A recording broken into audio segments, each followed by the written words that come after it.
সুপ্রিয় উচ্চ মাধ্যমিক বিজ্ঞান গ্রুপের শিক্ষার্থীবৃন্দ, আশা করি এই পরিবর্তিত পরিস্থিতিতে তোমরা আল্লাহর রহমতে ভালো আছো। আমি মোহাম্মদ আক্তার ইসলাম, সহযোগী অধ্যাপক পদার্থবিজ্ঞান, ঠাকুরা সরকারি কলেজ। আল্লাহর রহমতে তোমাদের দোয়ায় ভালো আছি।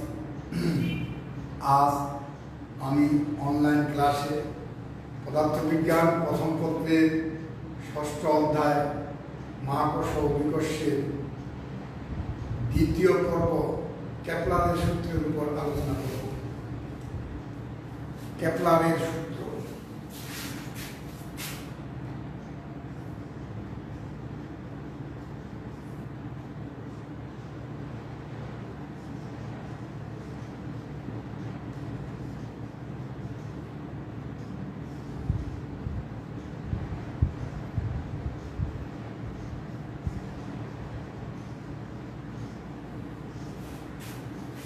কেপলারের সূত্র, এখান থেকে জ্ঞানমূলক প্রশ্ন আমাদেরকে পরীক্ষার জন্য করতে হয়।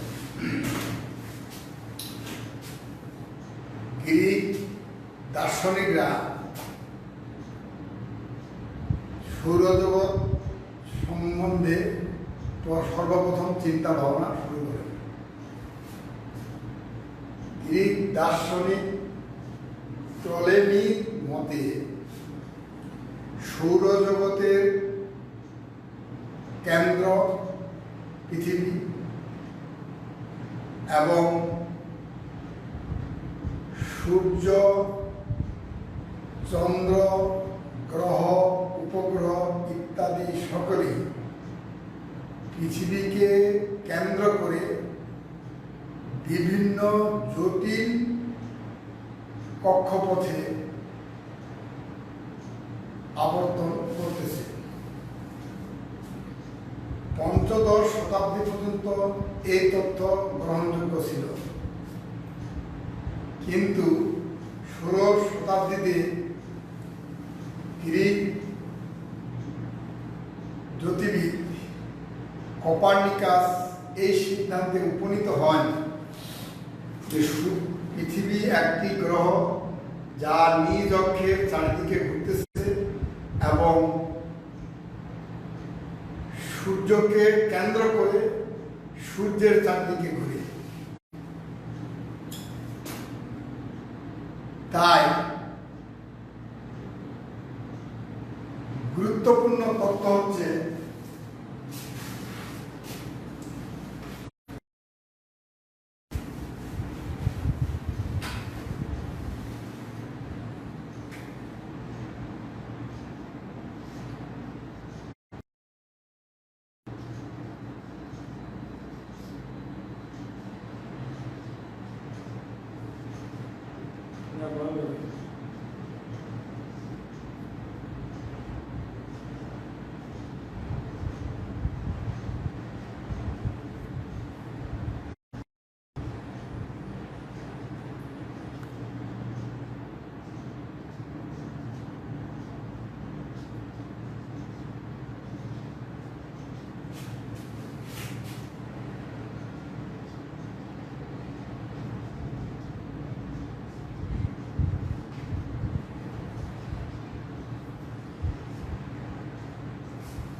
গুরুত্বপূর্ণ তথ্য হিসেবে তোমাকে খেয়াল রাখতে হবে যে সূর্যকেন্দ্রিক গ্রহের তথা পৃথিবী আবর্তনকালের তথ্য প্রদান করেন জ্যোতির্বিদ কোপার্নিকাস।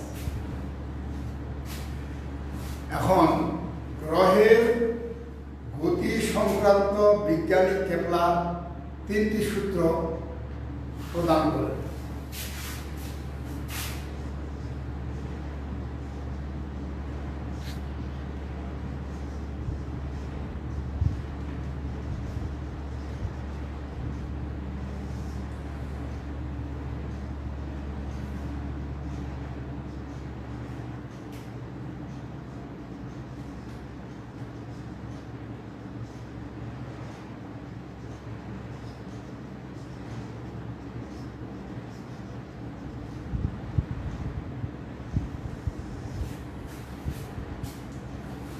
প্রথম সূত্রের নাম হলো কক্ষপথের সূত্র বা উপবৃত্ত সূত্র।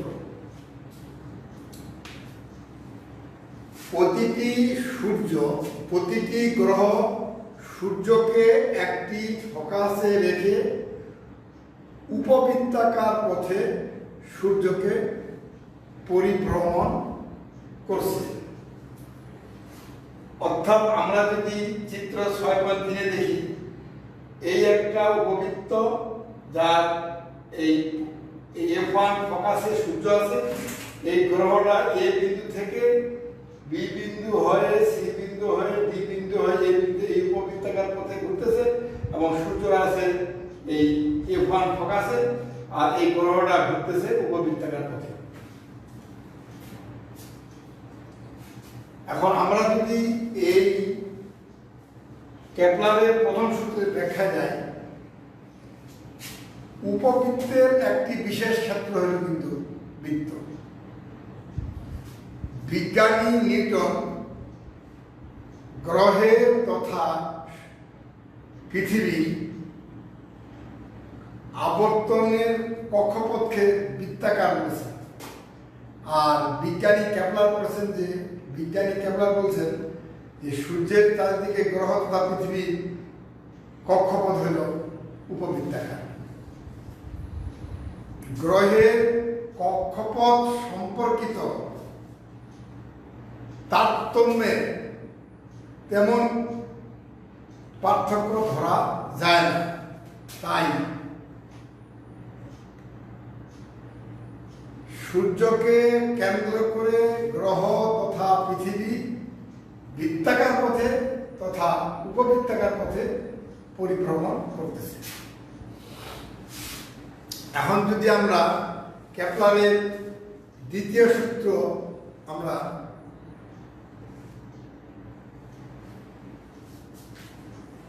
এখন আমরা যাব কেপলারের দ্বিতীয় সূত্র।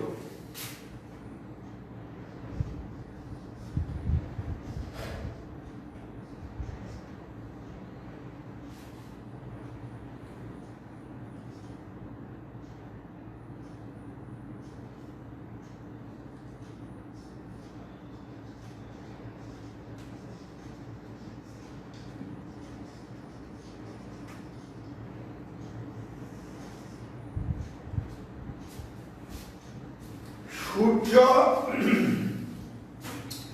এবং গ্রহের সংযোজকারী সরলরেখা সমান সময়ে সমান ক্ষেত্রফল অতিক্রম করে।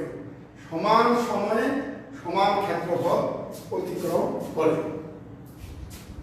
এখন আমরা যে চিত্র 6.3 দিয়ে ব্যাখ্যা করি, যে চিত্র 6.3 অনুযায়ী একটি গ্রহ সূর্যকে F1 ফোকাসে রেখে এ বি সি ডি উপবৃত্তাকার পথে পরিভ্রমণ করছে। যদি গ্রহটি টি সময়ে এ থেকে বিতে যায় এবং একই সময়ে টি এ সি বি থেকে ডিতে যায়, তাহলে কেপলারের দ্বিতীয় সূত্র অনুসারে ক্ষেত্রফল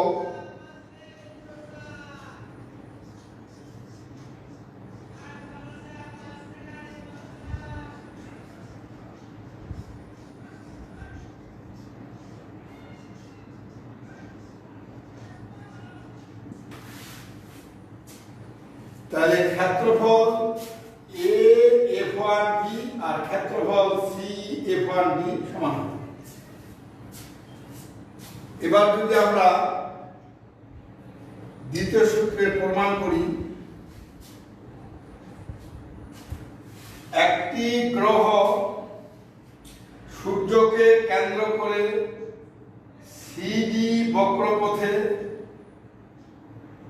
সূর্যের চারিদিকে ঘুরতেছে।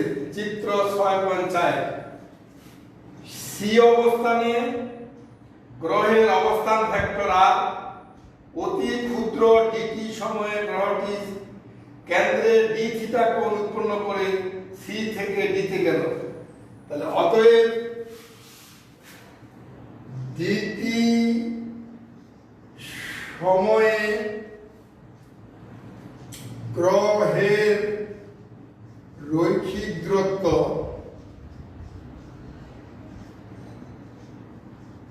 হবে আর ডি থিটা। ওই সময় অতিক্রান্ত ক্ষেত্রফল যদি ডিএ হয় তাহলে ডিএ ইকুয়াল টু হবে half r d theta equal to half r square. অতএব ক্ষেত্রফল অতিক্রমের হার ডিএ ভাগ d t equal to half r square, d theta ভাগ d t equal to half r square ধ্রুবক। যেহেতু omega equal to d theta ভাগ ডিটি,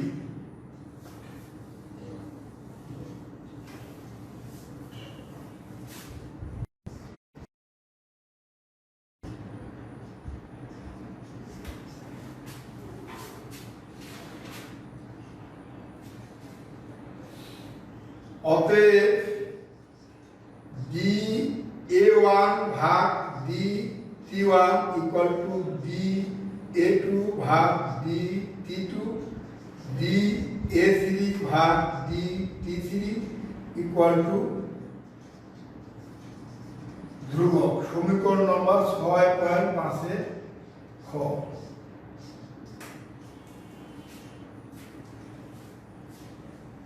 অর্থাৎ ক্ষেত্রফলের পরিবর্তনের হার সর্বদা একটা ধ্রুবক সংখ্যা।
এটা যদি প্রয়োগমূলক প্রশ্ন হিসাবে থাকে তাহলে এর নাম্বার হবে 3, আর যদি এটা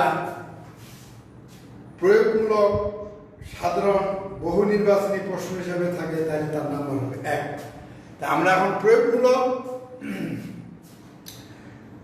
প্রশ্ন হিসেবে এটা আমরা একটা সলিউশন করতেছি, সমাধান আছে, এটা সলিউশন করতেছি। তাহলে এখানে আমাদের প্রথমে আগে ডাটাগুলো লিখতে হবে, অনুধাবন লিখতে হবে।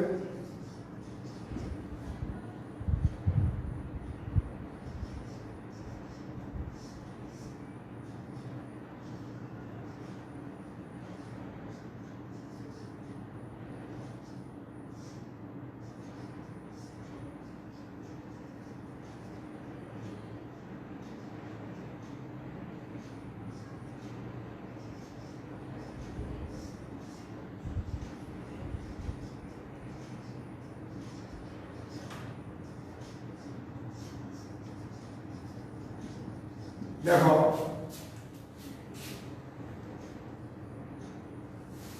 এই BF1C ক্ষেত্রফল হচ্ছে AF1B ক্ষেত্রফলের দ্বিগুণ, আর BC পথ অতিক্রম করার সময় 4 ঘন্টা, তাহলে AB পথ অতিক্রম করার সময় কত? যেহেতু প্রয়োগমূলক প্রশ্নের সমাধান লিখতে হয়, সমাধান 6.2 আমরা জানি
ক্ষেত্রফল BF1C ভাগ DT BC পথ, D এর ক্ষেত্রফল AF1B ভাগ হলো সময় AB পথ।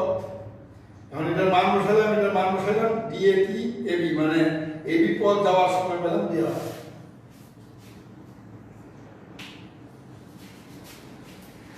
এবার কেপলারের তৃতীয় সূত্র। তাহলে আমরা এই যে গাণিতিক সমস্যা, এটা যদি প্রয়োগমূলক প্রশ্ন ধরি তাহলে 3 নম্বর, তাহলে কি হবে? তাহলে আমাদের এই জ্ঞান এখানে অনুধাবনে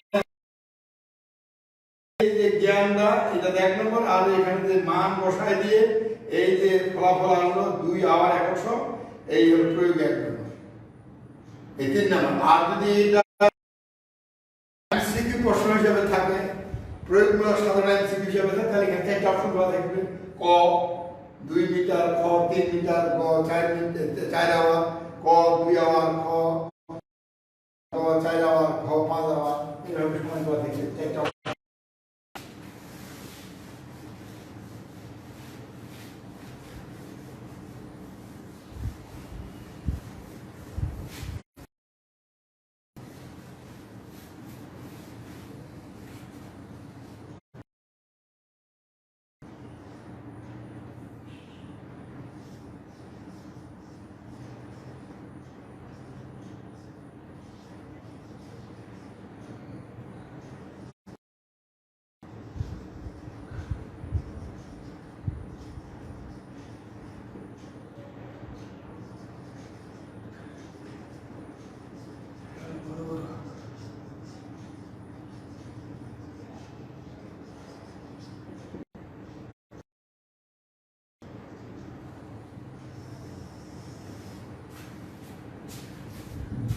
দ্বিতীয় সূত্রের নাম হলো আবর্তনকালের সূত্র বা পর্যায়কালের সূত্র বা সময়ের সূত্র।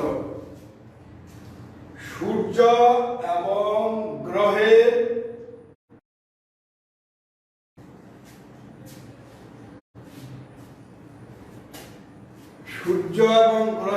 গড় দূরত্ব, এটা হলো সূর্য থেকে গ্রহের এই দূরত্ব, এই দূরত্ব, এই দূরত্ব, এই দূরত্ব, সব দূরত্ব গড় দূরত্ব। তাহলে সূর্যকে কেন্দ্র করে গ্রহের তথা পৃথিবীর আবর্তন কালের বর্গ সূর্য এবং গ্রহের গড় দূরত্বের ঘনফলের সমানুপাতিক, বা T1 স্কয়ার ভাগ R1 কিউব, T2 স্কয়ার ভাগ R2 কিউব, T3 স্কয়ার ভাগ R3 cube dot dot dot ধ্রুবক।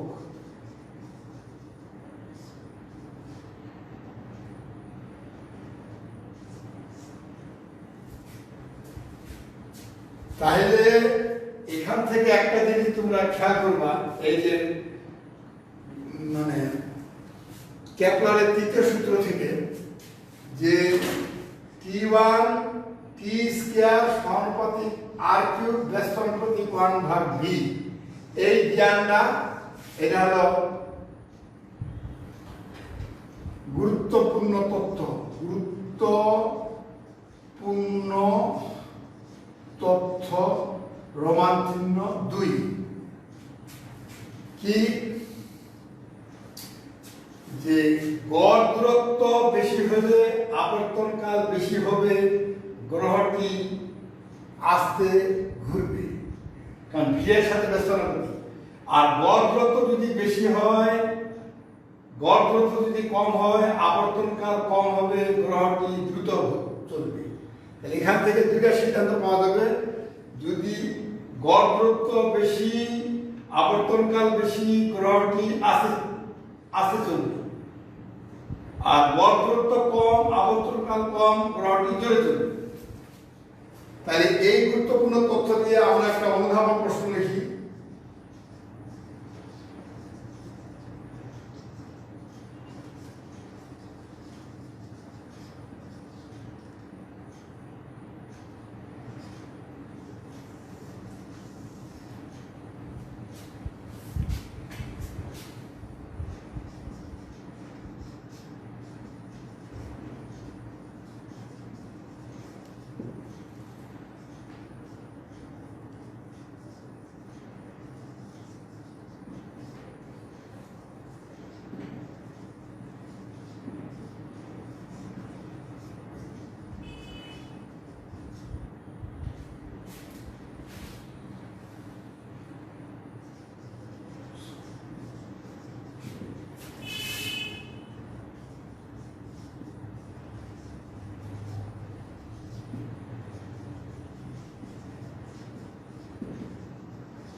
তোমরা জানো এই অনুধাবনমূলক প্রশ্ন 6.2 সূর্য থেকে গ্রহের তথা পৃথিবীর এই গড় দূরত্ব আর যদি গড় দূরত্ব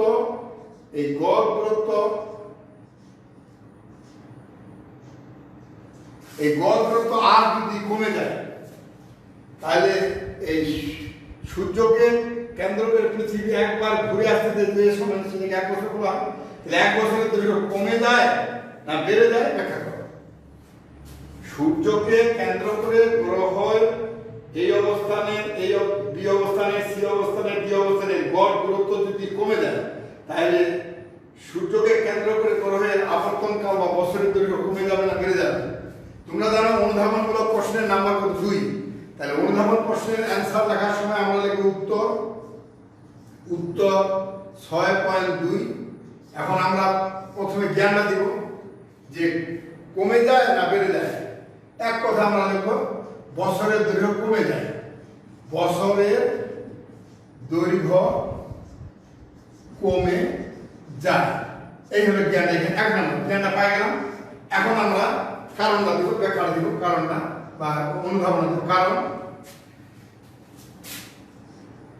কেপলারের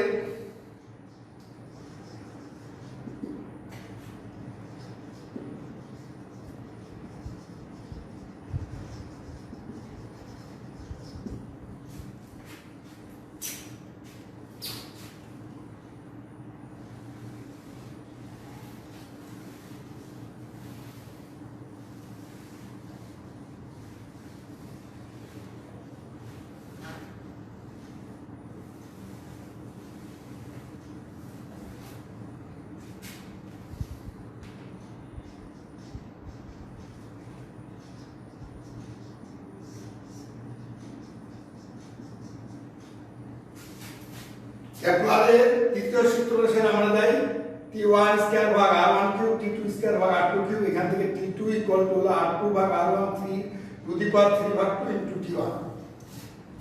আচ্ছা, যেহেতু গ্রহের বর্তমান গড় দূরত্ব R2 পূর্বের গড় দূরত্ব R1 এর চেয়ে কম, তাই বর্তমান আবর্তনকাল T2 পূর্বের আবর্তনকাল T1 অপেক্ষা কম। আর আবর্তনকাল কম হলে গড় দূরত্ব কম হলে আবর্তনকাল কম হবে। আবর্তনকাল যদি কম হয় অর্থাৎ সূর্যকে কেন্দ্র করে পৃথিবীর আবর্তনকাল যদি কম হয় তাহলে তার বছরের দৈর্ঘ্যটা কি হয়ে যাবে? কমে যাবে। তাহলে আমাদের এই যে অনুধাবন করলাম এইটুকুর জন্য নাম্বার হলো কত? 1। তাহলে জ্ঞানের জন্য নাম্বার 1 আর এইটুকুর জন্য নাম্বার 1।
আচ্ছা, তোমরা দেখো এখানে বহু নির্বাচনী একটা প্রশ্ন আমি দিলাম। এই প্রশ্নটা অনুধাবনমূলক সাধারণ বহু নির্বাচনী প্রশ্ন।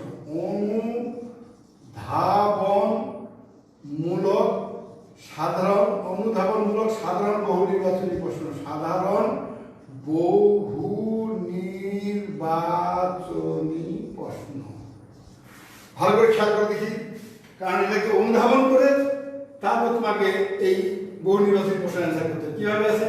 চিত্র 6.3 অনুযায়ী গ্রহটা সূর্যকে কেন্দ্র করে কি করছে? কেন্দ্র করে একবার এ থেকে বিতে, বি থেকে সিতে, সি থেকে ডিতে যাচ্ছে।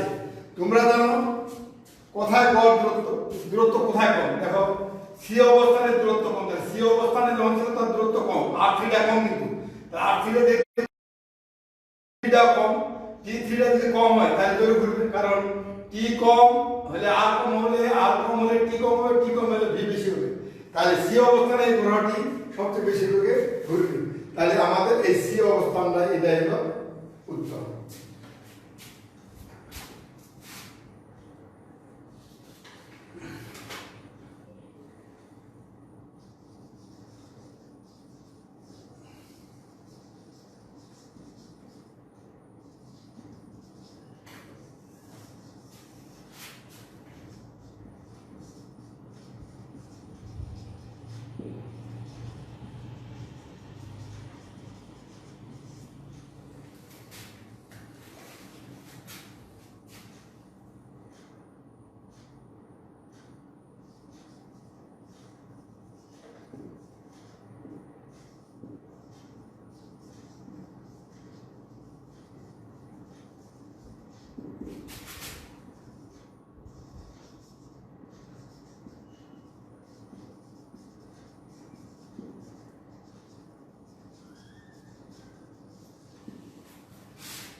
আচ্ছা তোমরা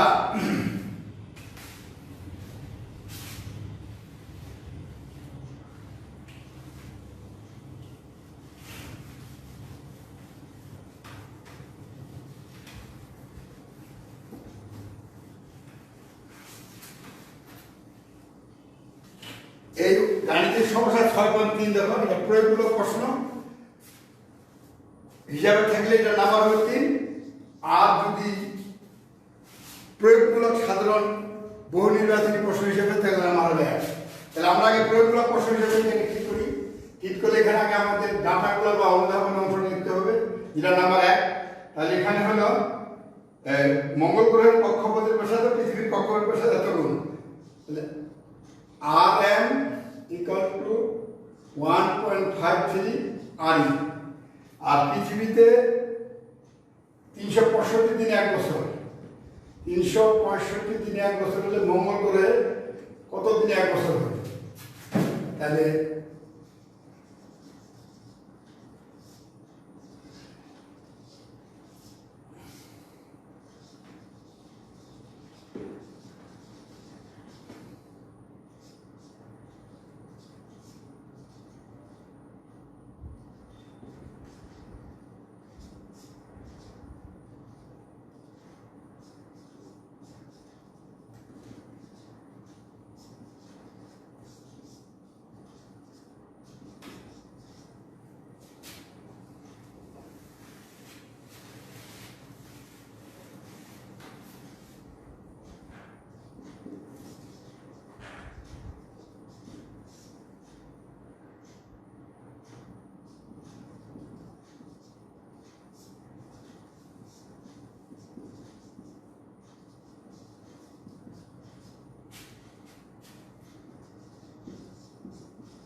অর্থাৎ আমরা যদি প্রয়োগমূলক প্রশ্ন হিসেবে চিন্তা করি তাহলে এই অনুধাবনের অংশটা 1 নম্বর, আর এই জ্ঞান প্রাপ্তে 1 নম্বর, আর এই ডাটা বসায় দিয়ে প্রয়োগ করে এই ফলাফলে 1 নম্বর, এই হলো 3 নম্বর।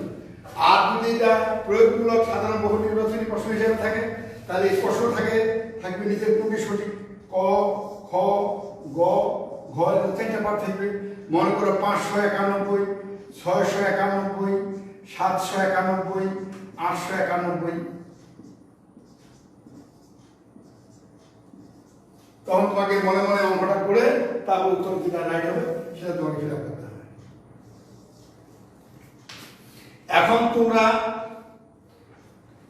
আমার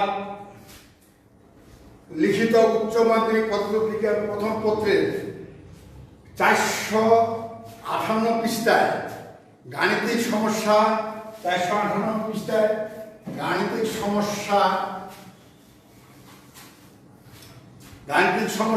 2,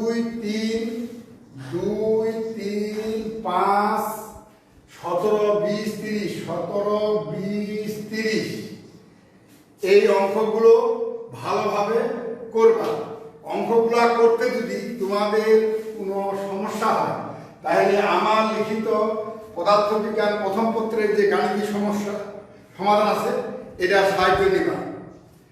পরিশেষে আমি তোমাদের সকলের সুস্বাস্থ্য কামনা করি আজকে এখানে শেষ করছি। আর তোমরা অবশ্যই কমেন্টের মাধ্যমে অথবা মোবাইলের মাধ্যমে তোমার কোনো ধরনের প্রশ্ন থাকলে অবশ্যই আমাকে জিজ্ঞাসা করবা।